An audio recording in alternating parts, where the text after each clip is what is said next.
आज जो आयत मैं आपको बताने जा रहा हूँ, ये आयत मुबारका बिलखसूस और ख़ास तौर पर ये सौर वालों के लिए है। जो भाई मेरे जिनका तल्लक सौर से है और वो अपने तमाम कारोबार में, पेशों में, दोस्तों में नाकाम हो चुके हैं, अभी तक उनको कामयाबी नहीं मिली। बेशक वो स्कूल के स्टूडेंट हैं, कॉलेज के स्टूडेंट हैं, ऐसी बहनें जो हर मामलात में आप नाकाम हो चुकी हैं, परेशान हैं।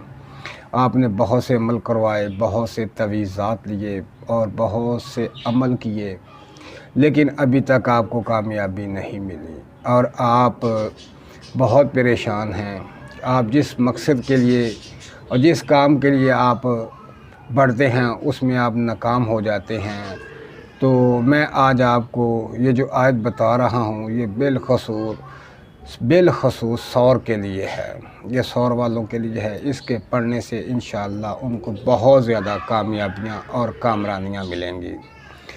ये आयत मुबारका जो आपके सामने है, इस आयत मुबारका को 11 दफ़ा सुबह और 11 दफ़ा शाम को रोज़ाना इसको पढ़ें और इसका वजीफ़ा करते रहें। अल्हम्दुलिल्लाह आप देखेंगे आपको हर किस्म की परेशानी, हर किस्म की नाकामी, हर किस्म की आवाज़ारी से आप इंशाअल्लाह निजात पा लेंगे। ये बहुत ही कमाल की आयत है, बहुत ही कमाल की आयत है। इसे पढ़ें और कामयाबियाँ हासिल करें और मुझे दुआओं में याद रखें। अल्लाह हाफ़िज़।